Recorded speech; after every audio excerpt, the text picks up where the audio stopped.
نحمدہ ونصلی علی رسولہ الکریم اما بعد۔ ہیپی لائف چینل کے معزز سامعین و ناظرین، السلام علیکم ورحمۃ اللہ وبرکاتہ۔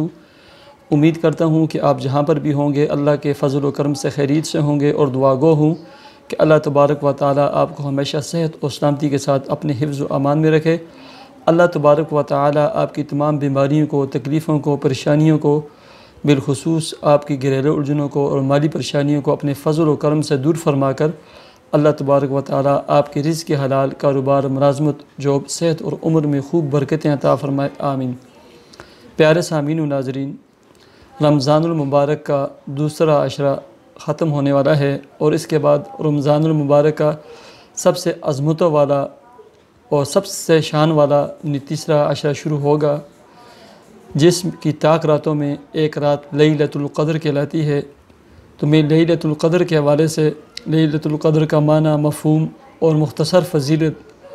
اور رمضان المبارک کے اس آخری عشرے میں مشائخ، اولیاء اور بزرگان دین کا کیا جانے والا اور ان کی زندگیوں کا معمول، جو ہمیشہ وہ خود بھی کرتے رہے اور اپنے تمام مریدین کو، متعلقین کو، محبین کو یہ عمل کرواتے تھے، اس کی تاکید کرتے تھے، وہ عمل میں آپ کے سامنے رکھوں گا۔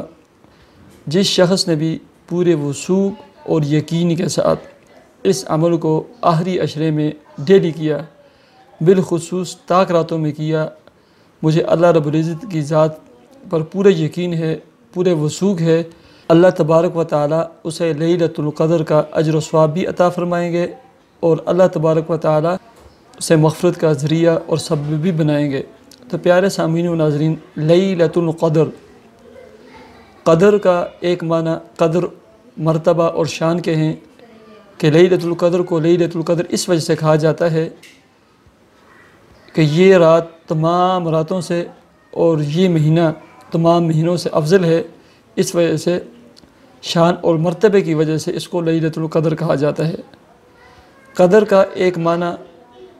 تقدیر سے بھی ہے، چونکہ اس رات میں اللہ رب العزت کی طرف سے ایک سال کی تقدیر اور فیصلے کا قلمدان فرشتوں کو سونپا جاتا ہے، اس وجہ سے یہ لیلۃ القدر کہلاتی ہے۔ اور قدر کا ایک معنی یہ بھی کیا گیا ہے کہ چونکہ سورہ قدر میں لفظ قدر 3 مرتبہ آیا ہے، تو بعض مفسرین نے 3 مرتبہ قدر آنے کی وجہ یہ بھی لکھی ہے کہ اس رات میں اللہ تبارک و تعالیٰ نے اپنی قابل قدر کتاب کو قابل قدر امت کے لیے اپنے جلیل القدر نبی حضرت محمد صلی اللہ علیہ وسلم پر نازل فرمایا۔ ایسے ہی لیلۃ القدر کا ایک معنی تنگی کے بھی ہیں، کہ حدیث پاک میں آتا ہے کہ اس رات جبرائیل علیہ السلام اور فرشتوں کا اتنا نزول ہوتا ہے، اتنی تعداد میں فرشتے آتے ہیں کہ دنیا کی جو سرزمین ہے ان کے لیے تنگ پڑ جاتی ہے۔ تو قدر بمعنی تنگی، اس وجہ سے اس رات کو لیلۃ القدر بھی کہا جاتا ہے۔ حضرت ابو ہریرہ رضی اللہ تعالی عنہ فرماتے ہیں، من قام لیلۃ القدر ایمانا و احتسابا، جو شخص لیلۃ القدر میں حالت ایمان اور ثواب کی نیت سے قیام کرتا ہے، عبادت کرتا ہے، اللہ رب العزت سے راز و نیاز کا تعلق قائم کرتا ہے، تو اللہ تبارک و تعالیٰ اس کے سابقہ گناہوں کو معاف فرما دیتے ہیں۔ اس رات کی ایک عظمت اور فضیلت یہ ہے۔ تو پیارے سامعین و ناظرین، لیلۃ القدر رمضان المبارک کے آخری عشرے کی طاق راتوں میں سے ایک رات ہے۔ بہرحال آخری عشرے کی ہر رات خوب اللہ رب العزت کی عبادت کریں، نوافل ادا کریں، تلاوت کریں، ذکر و عبادت کریں، دعائیں مانگیں، اللہ تبارک و تعالیٰ سے راز و نیاز کے ایک تعلق قائم کریں۔ پیارے سامعین و ناظرین، رمضان المبارک کے آخری عشرے میں، بالخصوص آخری عشرے کی طاق راتوں میں 21، 23، 25 اور 27 مشائخ، اولیاء اور بزرگان دین کا ایک معمول رہا، خود بھی وہ عمل کرتے رہے، اپنے مریدین کو، متعلقین کو، محبین کو ایک عمل کی تاکید کرتے تھے کہ آپ نے عشاء کی نماز کے بعد کسی بھی وقت صبح سحری سے پہلے تہجد کی نیت سے نوافل ادا کرنے ہیں، چاہے 2 پڑھیں، 4 پڑھیں، 6 پڑھیں، 8 پڑھیں، 10 پڑھیں، 12 پڑھیں، جتنی اللہ آپ کو توفیق عطا فرمائے۔ اس کے بعد آپ نے اول آخر 11 مرتبہ درود شریف کے ساتھ 21 مرتبہ سورہ قدر تلاوت کرنی ہے۔ اس کے بعد آپ نے اللہ کے حضور اپنے تمام معاملات کے لیے دعا کرنی ہے۔ اللہ رب العزت کی ذات پر پورا یقین ہے کہ جب آپ نوافل ادا کریں گے اور اس کے بعد سورہ قدر کی تلاوت کریں گے اور اس کے بعد دعا مانگیں گے تو اللہ تبارک و تعالی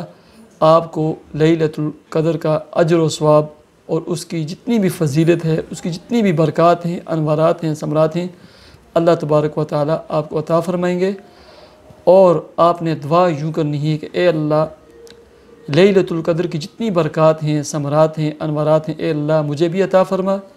میری فیملی کو عطا فرما، میرے اساتذہ کو عطا فرما، پوری امت مسلمہ کو عطا فرما۔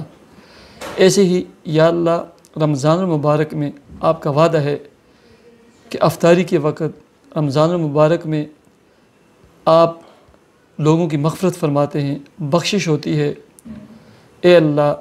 جن جن لوگوں کی مغفرت ہوتی ہے، بخشش ہوتی ہے، بخشش کی گئی ہے، اے اللہ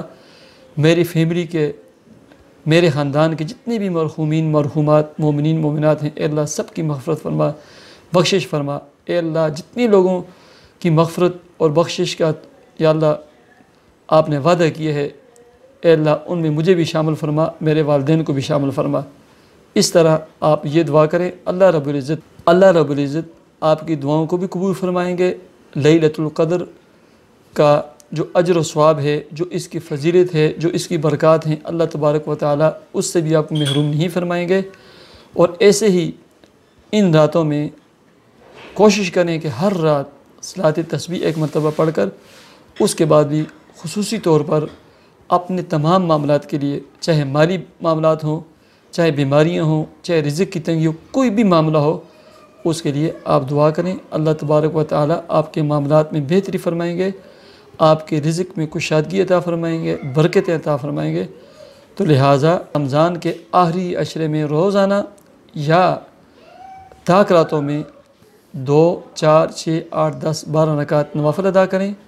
تہجد کی نیت سے، اور اس کے بعد 21 مرتبہ اول آخر 11 مرتبہ درود شریف کے ساتھ سورہ قدر کی تلاوت کرنی ہے، اور اس کے بعد اپنے تمام معاملات کے لیے دعا کریں۔ مجھے اجازت دیجیے، اللہ حافظ۔